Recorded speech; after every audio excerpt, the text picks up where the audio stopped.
बिस्मिल्लाहिर्रहमानिर्रहीम। Premature ejaculation के बारे में हमने आप लोगों को बताने की कोशिश की है। कल की वीडियो में आप लोगों को बताया था कि व्हाट इज़ प्रीमेचर इजैकुलेशन, क्या होता है premature ejaculation according to medical science, according to Unani system of medicine, और मेरे नज़रिए के मुताबिक प्रीमेचर इजैकुलेशन कितना कॉमन होता है, कितना ख़तरनाक होता है, और इसी तरीके से इसके बारे में आप लोगों को क्या करना चाहिए। ये सारी चीज़ें कल की वीडियो में हमने आप लोगों से डिस्कस करने की कोशिश की थी। आज के इस वीडियो में एक हम परसेंटेज आपको बताने की कोशिश करेंगे कि कितना कॉमन है प्रीमेचर इजैकुलेशन, और इसी तरीके से क्या कॉजेज़ हैं प्रीमेचर इजैकुलेशन के, उन कॉजेज़ की तरफ ज़रा हम नज़र करने की कोशिश करेंगे। आप लोगों को समझाने की कोशिश करेंगे कि प्रीमेचर इजैकुलेशन जो है वो किन कारणों से किसी शख्स के अंदर होता है। ये सारी चीज़ें आज के इस वीडियो में हम कवर करने की कोशिश करेंगे। मेरे बारे में तो आप जानते ही हैं, मैं हूं डॉक्टर निज़ामुद्दीन कासमी, और as a sexologist and infertility specialist हम पिछले 10 सालों से वर्क कर रहे हैं। ये सेंटर हमारा सायरा हेल्थ केयर है, बाराबंकी उत्तर प्रदेश में सिचुएटेड है। हमारे यहाँ प्योर हर्बल मेडिसिन के थ्रू क्योरेबल ट्रीटमेंट देने की कोशिश की जाती है। अगर आपको इससे रिलेटेड कुछ इश्यूज़ हैं तो आप हमारे सेंटर पर डायरेक्टली तशरीफ़ ला सकते हैं। यह हमारी वेबसाइट है www.sairahealthcare.com। इस वेबसाइट पर विज़िट करके आप दुनिया के किसी भी कोने से अपना अपॉइंटमेंट शेड्यूल कर सकते हैं और आप डायरेक्टली हमसे कंसल्ट कर सकते हैं।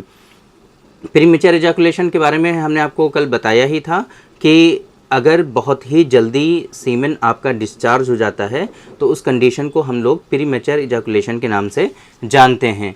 प्रीमेचर इजैकुलेशन कितना कॉमन है इसको आप समझने की कोशिश करिए कि 30 to 50% लोगों में, है ना, 30 to 50% लोगों में प्रीमेचर इजैकुलेशन होता है। प्रीमेचर इजैकुलेशन का अगर हम ये देखें कि कितने 18 से 59 साल के लोगों में सर्वे अगर किया जाता है तो 18 से 59 साल के लोगों में 5 में से 1 लोग को प्रीमेचर इजैकुलेशन फाइंड आउट होता है। 5 में से 1 को, 18 से 59 साल का रेशियो लेते हैं हम लोग एज का, तो इतना कॉमन है प्रीमेचर इजैकुलेशन। ये इसलिए बताना भी ज़रूरी है क्योंकि बहुत सारे लोगों को ऐसा लगता है कि पता नहीं मेरे साथ ही क्या था, पता नहीं अल्लाह ने मेरे साथ ही ऐसा क्यों कर दिया, पता नहीं ऐसा क्यों है कि मैं ही इस डिज़ीज़ में मुब्तला हूँ, सबकी तो मैरिड लाइफ सही चल रही है। तो ऐसा हरगिज़ नहीं है कि ये इस मर्ज़ में सिर्फ आप ही मुब्तला हैं। ये बहुत ही कॉमन प्रॉब्लम होती जा रही है आजकल, और इसमें जो है जैसे कि मैंने आपको बताया कि 18 से 59 साल के लोगों में 5 में से 1 लोग को प्रीमेचर इजैकुलेशन होता है। तो अब क्यों होता है उसको समझने की कोशिश करिए। प्रीमेचर इजैकुलेशन के फैक्टर्स क्या हैं, क्यों होता है उसको समझने की हम लोग कोशिश करते हैं। देखिए, कुछ जो है साइकोलॉजिकल इश्यूज़ होते हैं, जैसे कि एंजाइटी आजकल बहुत कॉमन है, और स्पेशली प्रीमेचर इजैकुलेशन में और इरेक्टाइल डिसफंक्शन में एक एंजाइटी होती है जिसको हम लोग परफॉर्मेंस एंजाइटी के नाम से जानते हैं। ये परफॉर्मेंस एंजाइटी बहुत ही ख़तरनाक होती है, आपके अंदर सेक्सुअल इश्यूज़ को कोज करने में आपके अंदर बहुत ही मेजर रोल प्ले करती है। तो अगर परफॉर्मेंस एंजाइटी है आपको तो आपको इरेक्टाइल डिसफंक्शन भी हो सकता है और साथ में आपको प्रीमेचर इजैकुलेशन भी डेवलप हो सकता है। इसी तरीके से एक दूसरा जो है साइकोलॉजिकल प्रॉब्लम होता है जिसको हम लोग स्ट्रेस के नाम से जानते हैं। स्ट्रेस किसी भी चीज़ का हो सकता है, इवन आपको जो सेक्सुअल एक्टिविटी करनी है इसका भी स्ट्रेस हो सकता है, आप जो काम करते हैं, आपका जो प्रोफेशन है, जो वर्क है, उस चीज़ का भी स्ट्रेस हो सकता है, आप जो बिज़नेस करते हैं उस बिज़नेस का स्ट्रेस हो सकता है, आपकी जॉब का हो सकता है, आपकी स्टडी का हो सकता है, आपके मैरिटल स्ट्रेस जो है स्ट्रेस भी हो सकते हैं, आपके जो है लिविंग स्ट्रेस भी हो सकते हैं, बहुत तरह के स्ट्रेस हो सकते हैं। अगर आप स्ट्रेस में जो है रह रहे हैं, अपनी ज़िंदगी गुजार रहे हैं, तब ऐसी कंडीशन में आपके अंदर सेक्सुअल डिसऑर्डर्स का होना बहुत ही कॉमन है, और स्पेशली इरेक्टाइल डिसफंक्शन और प्रीमेचर इजैकुलेशन ये दोनों भी आपके अंदर आ सकते हैं अगर स्ट्रेस में आप बहुत ज़्यादा रहते हैं तो। इसी तरीके से रिलेशनशिप प्रॉब्लम्स भी बहुत ज़्यादा हैं, लोगों के अंदर रिलेशनशिप प्रॉब्लम्स की वजह से भी सेक्सुअल डिसऑर्डर्स होते हैं। तो सिर्फ यही नहीं कि आपके अंदर प्रीमेचर इजैकुलेशन होता है रिलेशनशिप प्रॉब्लम्स की वजह से, आपके अंदर इरेक्टाइल डिसफंक्शन भी हो सकता है। या इसी तरीके से कुछ लोगों में डिप्रेसिव थॉट्स होते हैं, बहुत ज़्यादा वो सोचते रहते हैं, बहुत ही ज़्यादा डिप्रेस रहते हैं, अपने आप में परेशान रहते हैं, उनकी कुछ समझ में नहीं आता है कि पता नहीं क्या चल रहा है ज़िंदगी में। तो ऐसी कंडीशन में भी उनके अंदर सेक्सुअल डिसऑर्डर्स होते हैं, और स्पेशली प्रीमेचर इजैकुलेशन के साथ साथ में उनको इरेक्टाइल डिसफंक्शन भी इसकी वजह से डेवलप हो जाता है। सेल्फ स्टीम बहुत सारे लोगों में जो होता है वो बहुत ही पुअर होता है, कॉन्फिडेंस की कमी होती है, बहुत ज़्यादा अपने आप को जो है इन्फीरियर जो है ख्याल करते हैं, तसव्वुर करते हैं, इन्फीरियरिटी कॉम्प्लेक्स में जो होते हैं वो मुब्तला हो जाते हैं, जिसके नतीजे में उनके अंदर बहुत सारे सेक्सुअल डिसऑर्डर्स का हो जाना कॉमन है। और स्पेशली उनके अंदर प्रीमेच्योर इजैकुलेशन के साथ में इरेक्टाइल डिसफंक्शन का होना। तो ये कुछ इश्यूज हमने जो आपको जो कॉजेज़ बताए ये साइकोलॉजिकल। अब कुछ फिजिकल कॉजेज़ के बारे में भी समझने की कोशिश करिए। फिजिकल कॉजेज़ में इरेक्टाइल डिसफंक्शन पहले नंबर पे आता है। जिन लोगों को इरेक्टाइल डिसफंक्शन होता है उन लोगों को प्रीमेच्योर इजैकुलेशन भी होता है, तो ये फिजिकल कॉजेज़ है ना। इसी तरीके से हार्मोनल इम्बैलेंस का होना बहुत ज़्यादा कॉमन है ऐसी कंडीशन में, और हार्मोनल इम्बैलेंस की वजह से भी लोगों के अंदर इरेक्टाइल डिसफंक्शन का हो जाना बहुत ज़्यादा कॉमन होता है, और उसके साथ में प्रीमेच्योर इजैकुलेशन का होना। ऑक्सीटोसिन का कम होना। ऑक्सीटोसिन एक ऐसा हार्मोन जो आपके सेक्सुअल एक्टिविटी में बहुत ज़्यादा इन्वॉल्वमेंट रखता है। अगर इस कंडीशन में ऑक्सीटोसिन आपका कम है तो उसकी वजह से भी आपके अंदर प्रीमेच्योर इजैकुलेशन भी हो सकता है और इरेक्टाइल डिसफंक्शन भी हो सकता है। इसके अलावा और भी कई सारे हार्मोन्स जो आपके सेक्सुअल एक्टिविटी में काफ़ी ज़्यादा मेजर रोल प्ले करते हैं, जैसे कि आपका LH है, आपका FSH है, आपका TSH है, या इसी तरीके से आपके अंदर सेरोटोनिन जो है वो कम है, या फिर डोपामिन कम है, या टेस्टोस्टेरॉन कम है, या प्रोलैक्टिन हाई है। इन सारी चीज़ों में कहीं ना कहीं अगर एबनॉर्मलिटीज़ होगी और ये जो है इम्बैलेंस होंगे आपके हार्मोन्स, तो इसकी वजह से आपके अंदर सेक्सुअल डिसऑर्डर्स का हो जाना ये बहुत कॉमन है, और इसकी वजह से प्रीमेच्योर इजैकुलेशन का हो जाना स्पेशली बहुत ज़्यादा कॉमन है। हाँ, इसी तरीके से एक कंडीशन होती है जो हम कहते हैं कि पेनिस की जो स्किन है बहुत सेंसिटिव है ना, जिसको हम लोग ज़कावत हिस के नाम से जानते हैं यूनानी सिस्टम ऑफ मेडिसिन में। तो अगर ये कंडीशन है कि अगर पेनिस एक्स्ट्रा सेंसिटिव है तो उसके नतीजे में भी बहुत सारे लोगों में सेक्सुअल डिसऑर्डर्स के साथ साथ आपके अंदर premature ejaculation, severe premature ejaculation ऐसी कंडीशन में आपके अंदर डेवलप हो जाता है।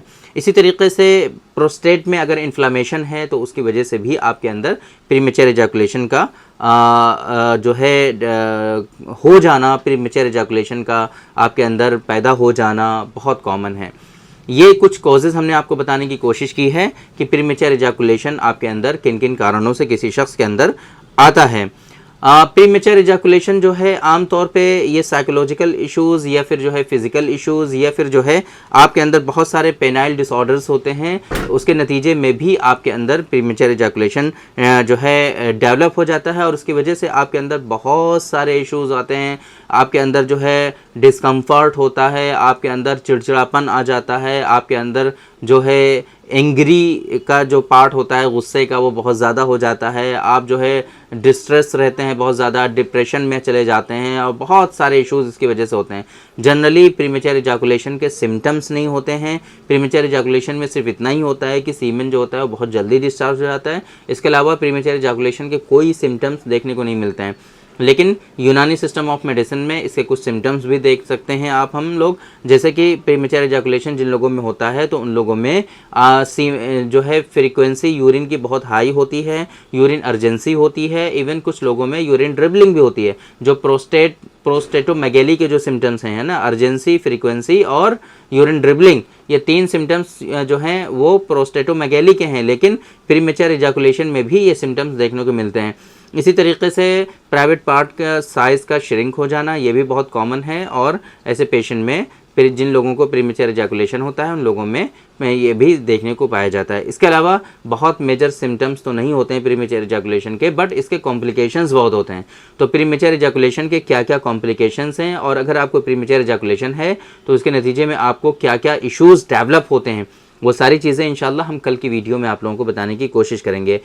फ़िलहाल इतना समझ लीजिए कि अगर प्रीमेच्योर इजैकुलेशन आपको है तो प्रीमेच्योर इजैकुलेशन का प्रॉपर ट्रीटमेंट जो है वो यूनानी सिस्टम ऑफ मेडिसिन में ही अवेलेबल है। अदर किसी पैथी में इतना प्रॉपर ट्रीटमेंट हमने देखा नहीं है, और मॉडर्न साइंस में तो इसके लिए कुछ है नहीं। आप लोग ये जो समझते हैं कि हम लोग जेली जो वो आप लोग अप्लाई करते हैं स्प्रे वगैरह है ना, या फिर कुछ जेली वगैरह आती हैं वो आप अप्लाई कर लेते हैं, जिससे सेंसिटिविटी बिल्कुल ख़त्म हो जाती है, कुछ फीलिंग ही नहीं बचती। वो सारी चीज़ें सिर्फ टेम्परेरी होती हैं, उनके इस्तेमाल करने से किसी भी तरह का कोई बेनिफिट नहीं है। ये कोई आपके प्रीमेच्योर एजैकुलेशन को क्योर नहीं करती हैं, ये चीज़ें सिर्फ सिम्टोमेटिकली और टेम्परेरी बेसिस पर आपको थोड़ा सा रिलीफ होता है बस। तो ये इस गलतफहमी में हरगिज़ ना रहें कि इसके थ्रू आपका काम चल जाएगा, आगे चल करके ये चीज़ें भी आपके वर्क नहीं करने वाली। तो इस वजह से अगर आपको इस तरह की कोई कंडीशन है तो आज ही अपना अपॉइंटमेंट शेड्यूल करिए। अगर आप हमारे सेंटर पर तशरीफ़ ला सकते हैं तो तशरीफ़ लाइए, नहीं आ सकते हैं तो हमारी वेबसाइट है www.sairahealthcare.com।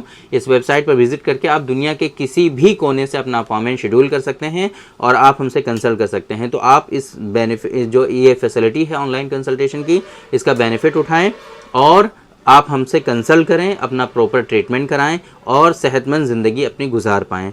कल की वीडियो में हम बात करेंगे आप लोगों से प्रीमेच्योर एजैकुलेशन के कॉम्प्लिकेशंस के बारे में, क्या क्या इश्यूज़ इसकी वजह से होते हैं, वो सारी चीज़ें कल की वीडियो में इंशाल्लाह हम आप लोगों से डिस्कस करने की कोशिश करेंगे। तो उम्मीद करते हैं कि आज के इस वीडियो में जो इन्फॉर्मेशन हमने आप लोगों को डिलीवर करने की कोशिश की है वो आप लोगों को ज़रूर समझ में आई होगी और आज की इस वीडियो से आप लोगों को ज़रूर फ़ायदा हुआ होगा। तो थैंक यू वेरी मच, बहुत बहुत शुक्रिया आपका। आज की इस वीडियो में इतना ही। इंशाल्लाह कल फिर मुलाकात होगी आपसे एक दूसरी वीडियो में, हम डिस्कस करेंगे आपसे एक दूसरे टॉपिक पर। तब तक के लिए आप हमें इजाज़त दीजिए। अस्सलाम वालेकुम।